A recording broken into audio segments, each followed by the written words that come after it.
And so when I was looking at the space and potential companies that I could apply to, nobody was making the connection between the microbiome and the musculoskeletal system. So it really seemed like a perfect opportunity that if I was ever going to try to start a company, this is as good a time as any.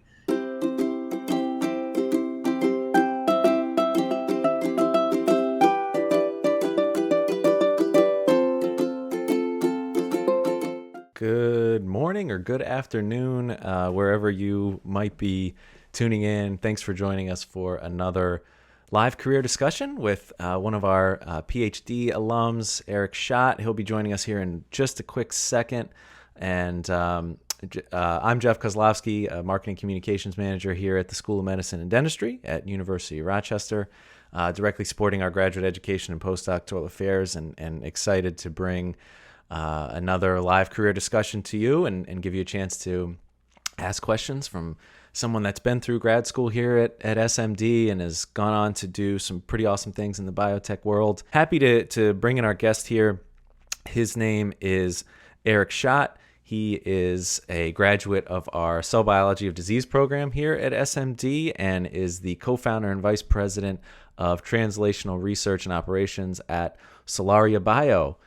They are a clinical stage biotechnology company based in Cambridge, Massachusetts, developing plant-based microbial solutions to some of the world's largest health problems. So Eric, without further ado, here he is.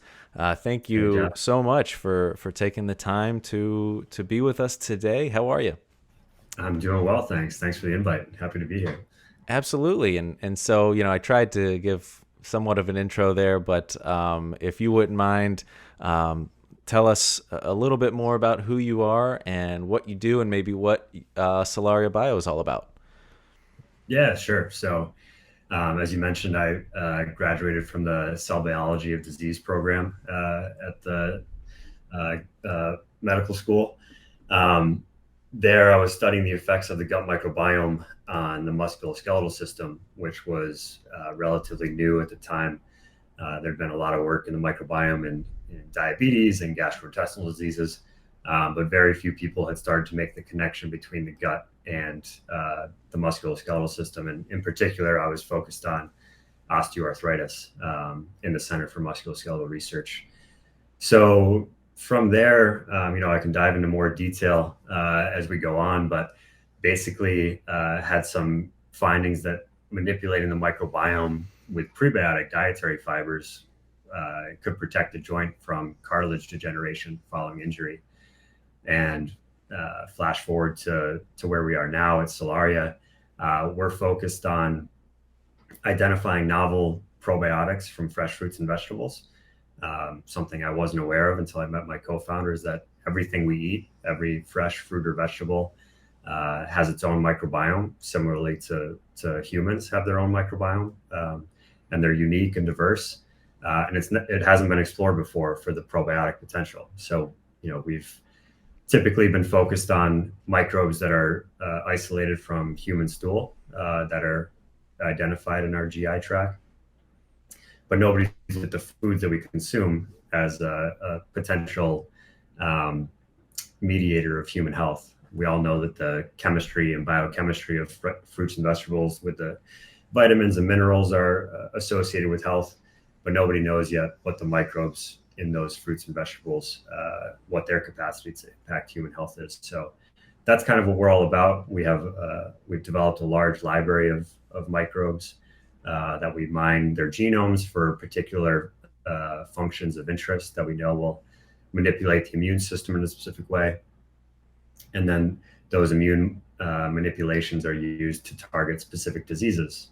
With our first program is aimed at reducing bone loss in postmenopausal women. And beyond that, we're looking at other chronic inflammatory conditions. So that's kind of a general overview. And like I said, happy to dive deeper into anything. Yeah, I'm sure we will. Let's first, I guess, go back a few years. How did you discover University of Rochester, and ultimately, what made the decision that, what made you decide you wanted to come here? Yeah, no, it's a great question. So I grew up in the Rochester area. I'm from Canandaigua originally. So I'd obviously always known about the University of Rochester. I went to undergraduate south of Boston at a small liberal arts college called Stonehill College. And when I finished and I was applying to graduate schools, Rochester was certainly on the radar and one of the top schools that I wanted to apply to. Given the number one, the reputation, and number two is the benefit being closer to family again. So I applied and was accepted. And then when looking at other opportunities, Rochester seemed to be the best combination of lifestyle, amazing school with amazing reputation. I was, I guess, maybe a little bit different than some people. I didn't know what I wanted to do going into graduate school. So I was looking for a program that offered the opportunity to kind of figure that out as I went, especially in the first year with having to do the 3 rotations in 3 different labs. That was a big benefit to me. So I started in a prostate cancer lab. Then I did a bone cancer lab. And then I finally, luckily on my third, I found Mike Zussick's lab, and he's no longer there. He's the director of musculoskeletal research at the University of Colorado. But he was a great mentor. I really liked the people that were working in the lab at the time that I joined, and it was a perfect fit. So that's kind of how I got to the U of R and started my graduate career. Third time's the charm, right? With the Yeah, with the rotation. exactly. So yeah, let's talk a little bit more just about the grad school experience. What was kind of your experience with faculty interaction, your fellow trainees, and just kind of the general experience of grad school here. Yeah, it was fantastic. I guess starting with my mentors, I had a dual mentorship. So it was the lab of Mike Zussick and Bob Mooney. And Bob is now semi-retired, but I think still active in the research space at the U of R. So the two of them together were fantastic. They were had a different style, which was good, but both hands off and really wanted you to learn through experience and somewhat trial by fire. So that was great for me. The other, it was a relatively small lab, but the other members in the lab were great. I still have great friendships from that. And in part, it was outside of the lab, but within the Center for Musculoskeletal Research was a great environment for me. The training opportunities there, collaborating so closely with different faculty and different PhD students. We had a weekly lab meeting with every PI in the center. It wasn't very much fun at the time, but getting grilled by them definitely helped prepare me for life after the U of R. So that was wonderful. And then something that I didn't necessarily take advantage of enough, and kind of regret now, but the opportunity you have as a graduate student to listen to world-class scientists talk about what they do every day is not something that's easily accessible once you graduate, unless you go on into academia and you're at another university, but or a postdoc. But in biotech, it's not as easily accessible as it was in graduate school. So that's one thing that I regret. But loved my time in Rochester. The city's great. My wife is actually from Boston, and I think she would move back to Rochester in a second if there was more biotech there. Okay. She loved the lifestyle, have great friends there and great memories. So not much to complain about looking back at my graduate school tenure. That's great to hear. And one thing we didn't mention in the intro, but we did mention it or in some of our promos leading up to this event, but you actually helped co-found and start Solaria Bio while you were wrapping up graduate school here. So can you, and let's see, the year, so you graduated in 2017? Correct. Yeah. Okay. So we're about five or 6 years ago, just so folks kind of get an idea of the timing. So let's talk about that a little bit. So how did this come to be? And how did it work while you were, still going through a PhD program? Yeah, so it really stemmed from the research that we were doing in the lab and the finding that we had that manipulating the microbiome was protective at the joint. And I guess from the early days of graduate school, I knew I wanted to go to biotech in the first place. Um, it was just a desire that I had. It seemed like a better fit for me than staying in academia, um, just as a personal thing. Um, and so when I was looking at the space and potential companies that I could apply to, nobody was making the connection between the microbiome and the musculoskeletal system. So it really seemed like a perfect opportunity that if I was ever going to try to start a company, this is as good a time as any. I didn't have kids. I didn't have many, other responsibilities outside of school and my wife at the time. So, it was a relatively low risk venture to go down. So I started basically doing the diligence to see what it takes to start a company. I took a UR Best class. I think it was leadership and science or something like that. And one of the speakers was, I believe his name's Duncan Moore. I don't know if he's still a faculty at the Simon School, but he was at the time faculty at the Simon School, and he taught a class of entrepreneurship. And from what he described, it seemed like a great place for me to start and see really what it takes to start a company and what goes into it, even from the basics of what's a corporation versus an LLC type deal, and then what's the foundations of a business plan and what are all the things you have to consider. So that was super helpful, and took advantage of that, especially while I was a PhD student. That class was free, so I didn't have to pay anything extra. It was at night, a couple of days a week at the Simon School, so that was a great opportunity that I took advantage of. And then I started going to industry-specific conferences in the microbiome space to, number one, kind of get a feel for what's going on in industry, specifically in the microbiome space, and number two, to network. That was the biggest thing, was building a network, and something I also wish that I did earlier, instead of waiting until my third or fourth year to really start building that network. But that's how I met my co-founder. So he's now our chief IP counsel, intellectual property lawyer. He was on a panel there, and he was a partner at an investment firm here in Boston, and he's one of the architects, I guess, of the IP landscape in the microbiome space. So he was giving a panel on that. Sounded like he knew what he was talking about to me. So I went up and introduced myself and told him what I was thinking. And he said, it sounds like a great idea. You should talk to my friend Gerardo. So Gerardo and I connected. Gerardo he's my co-founder. He has a long history in biotech, starting at a company called Diversa in San Diego, and then moving to synthetic genomics, working with Craig Venter, the guy who mapped the human genome. And then most recently at a company here in Boston called Indigo Agriculture, where they were looking at plant-associated microbes to enhance crop yields.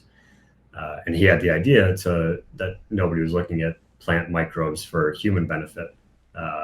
So he had the idea to start Solaria based on that platform.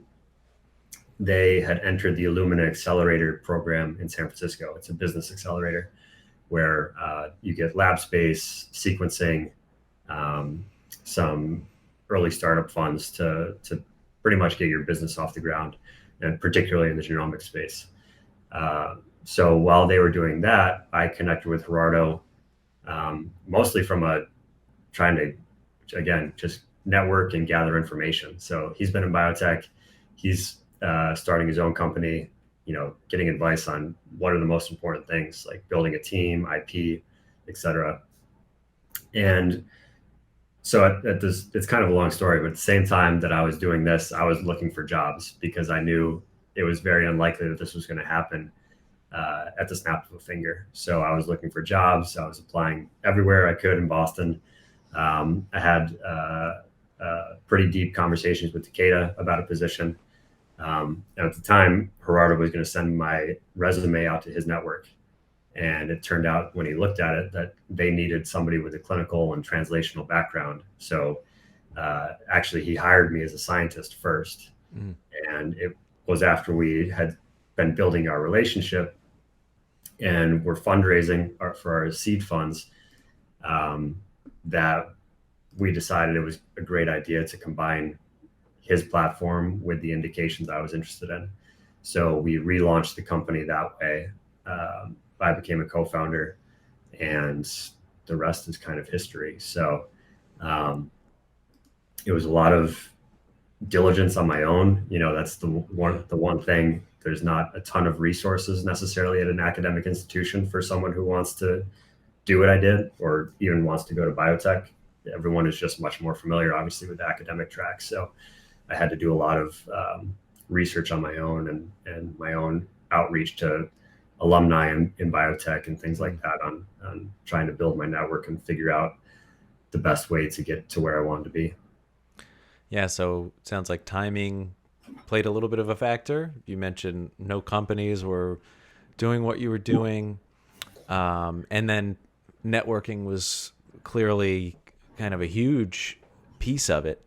So you met your co-founder at and you were going to conferences. You took advantage of courses available to you at the institution. Sort of, and I guess so I guess we'll if there are folks watching that have an idea or like they are thinking like, okay, this sounds like me. I mean, is there anything else you would add to that as far as how to make it happen? And it sounds like you were able to juggle all of this through grad school. So I would imagine, is it something like time management's got to be important, or prioritizing, like anything else like that you can pinpoint that was like, yeah, this was pretty key to making it all happen? Yeah, time management. A lot of this, I'm trying to think of the timeline of when things started happening, but I think I took that business class uh, in the spring semester of 2017. Um, I might be wrong, but I think that's along the timeline, or it might have been 2016. But yeah, it's that was a couple extra hours a week. There were assignments and things that you had to do. So it was doing that at night. My number one priority was getting my work done in the lab. But it was, if something's important, you should figure out a way to make time to do it. And I knew that I wasn't going to be able to do it without taking advantage of some of these resources. So a lot of it was just done in my spare time at night or on the weekends. The networking is something that's, if you start early, is relatively easy to do. Alumni are super willing to help current graduate students at their former school. So looking on LinkedIn at people at different biotechs or pharma companies in the Boston area, and just reaching out to them and say, hey, are you free for a 15-minute phone call or Zoom, so that I can hear more about your experience and how you got into biotech, things like that. So yeah, it was definitely extra work, but I knew it was going to be worth it in the long run. And I think networking is the number one thing when looking to get into biotech, even if you don't want to start a company, but you want to go down a industry route.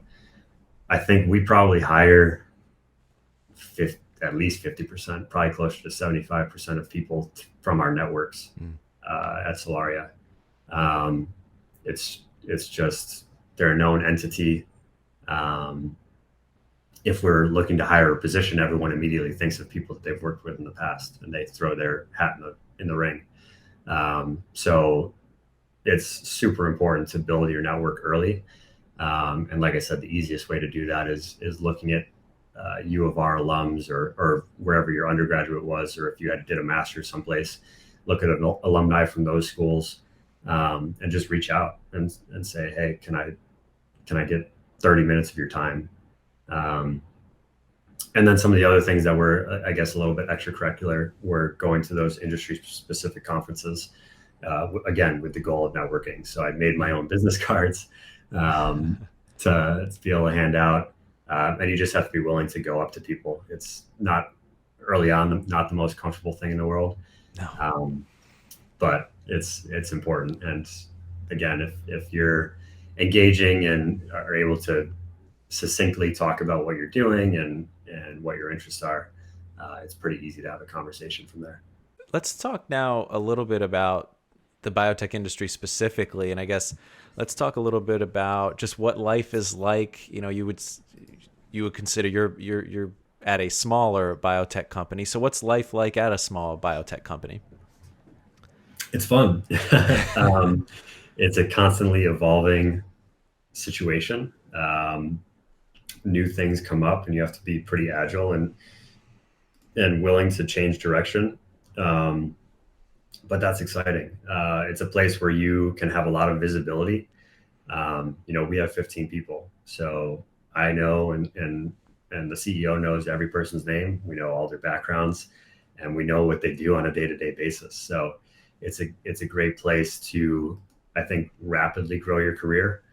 Um, it's probably more demanding than some other larger companies or big pharma in terms of the hours and the commitment. Um, but there's not a day that I haven't wanted to go to work. I mean, and now it's working remotely for the most part. I go to the office 2 days a week. Um, but I've learned an incredible amount. It's almost like getting an MBA without going to school. Um, Different disciplines. Um, we do a lot of microbiology, which was not my background, analytical chemistry. Um, and then even I guess, on the other side, outside of science, the investor side, finances, accounting, HR. Um, and I think it's just a place where if you are someone who thrives in a high pressure environment and are looking to rapidly develop your career, it's a great place to go. And it's, um, one of the things that I've heard a lot of people say coming out of academia is that they're worried that about job turnover. You know, where academia is sometimes perceived to be a little bit safer, which in some cases it might. But I think if you're in a place like Boston, where even if you're part of the team that's cut for whatever reason, there's so many companies in this area that people can pretty quickly identify a new position that fits for them. Yeah, so, and you probably hit on a little bit of this, but is there anything else to speak to as far as the current status or the state of the industry? Is it an industry, where you have to be in maybe a larger city to get jobs, or anything else to speak to, as far as the biotech industry itself and its current state? Yeah, I think we're in a good position. From the investment side, things are a little bit more challenging with the current macro environment. Um, but there's still money flowing into biotech. Uh, I think the biggest difference is that the standards of getting funded are a little bit higher now, and the strong will survive. It's we're not seeing huge attrition of companies failing every day. There is some of that, but that's expected in any market. Some are going to be successful and some are not. Now I think that the level of expectation is maybe a little bit higher. Um, but besides that, no, I think things are in a good position for biotech. Pharma has tons of money. They're still going through mergers and acquisitions. Um, I think it's still a great place to be. And in terms of being in a bigger city, I think it depends. There are some hubs. Boston for sure, Philadelphia, San Francisco are definitely hubs. But it also probably depends on what you want to do. So if you want to be a bench scientist, yeah, you'll probably have to be in one of those larger cities. Or if you get lucky, there are a couple companies in Rochester or St. Louis. But if you want to go more on a regulatory side or something outside of the bench, there are probably opportunities where you could work from home. So there are lots of companies that hire fully remote employees. It may just be a little bit different track than the standard bench scientist straight out of your PhD. Yeah. Let's talk a little bit about mentoring. I know, in some of the conversations we had leading up to this, you mentioned that you've taken part in mentoring some graduate students, and just talk a little bit about what that looks like, and maybe just the overall importance and impact that mentors can have.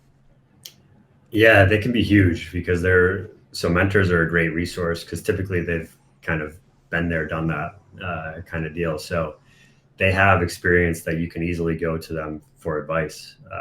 I still have mentors. My PhD advisors are still mentors.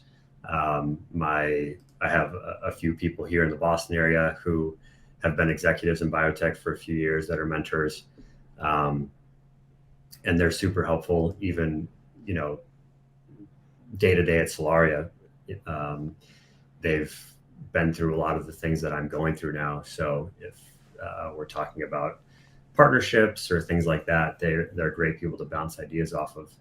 I have mentored a few students, graduate level students. So both at the University of Rochester through, I think it's called the Meliora Collective. Hmm. Correct me if that's wrong. That's right. Um, so that through that program, I mentored one student. She was finishing her PhD and wanted to go into biotech. So I was kind of giving her a lot of the same advice that I'm giving right now in terms of networking, helping with her resume. What's the best way to get into industry, things like that. Little things. You're her boosting her LinkedIn page, um, giving her tips on how to network through LinkedIn. And I've done the same with students at Tufts University as well. They have a mentorship program where it's more of a group environment, um, but it's worked in a similar situation where we would meet once or twice a month in person, and then we would have different themes of one could be what's life in biotech like, kind of like we just described, and that was with a co-mentor who was at a big pharma company. So she had the co-mentor had experience in big pharma where I had experience in small biotech. But the one-on-one is kind of giving my best advice from my experience, but then also encouraging her to go out and seek other mentors or other resources who've had different experiences than me, because I haven't. There's a lot of things that I haven't done or experienced. So, but definitely, I think if students want to take advantage of that program, um, I think it was beneficial for the people that I've worked with before. Hopefully, they would say the same. Um, but it seems like a good program and a good way to meet people in an area where you have a desire to go into. Are there, and you touched on this a little bit earlier, but are there things you wish you had done back in grad school that you didn't, or anything that you would do a little differently? We'll kind of have that as our wrap up question here before we close it out. Yeah, definitely. And I touched on it earlier, but I would have taken more advantage of the opportunities that are there for you as a graduate student at the U of R. So, going to different talks, taking different classes. I was very much uh, focused with my head down on my project and finishing as quickly as possible. Because I wanted to, not that I had a great experience, but I was focused on moving to the next stage of my career. Um, where I wish that I had spent more time and again, taking different classes and things that would have broadened my um, experience and made me a better candidate for different positions in biotech. So immunology is huge. I took immunology, but it was more of a requirement, and I wasn't necessarily worried about it at the time, my first year. Um, Bioinformatics is huge. If you can have any type of coding experience or big data analysis, that's a huge differentiator. It's something that's super desirable. So I think it's just maybe take a step back and not be so worried about finishing as quickly as possible, but taking advantage of those opportunities and doing what's going to make you the best candidate for a position down the road. Because, as a PhD, you're an expert on a very small subject. So I was an expert in microbiome and osteoarthritis. but how many companies are actually doing that? Well, not very many. So what are the other skills that I could have, or knowledge base that I could have, that would make me a more attractive candidate for a more diverse set of opportunities, would be my best advice. If folks do want to connect with you after this is over, or sometime in the future, what is the best way to do that? LinkedIn is probably the best way. You're welcome to share my email as well, but sometimes email filters filter people out if it's not a known entity. So LinkedIn is probably the easiest. Just send me a message. I check it relatively frequently. So, and in the subject, just put U of R student or something that'll There catch you my go. attention. And it'll, like I said, that's the easiest way when you network on LinkedIn, is U of R graduate student or something for alumni. And they're usually pretty interested in helping out people, because they were there at one point too. So they know how it goes. Can't thank you enough. Really, really appreciate you taking the time to speak with us and the SMD community here today. Really, really appreciate it. No, again, thank you for the invite. Happy to do it anytime.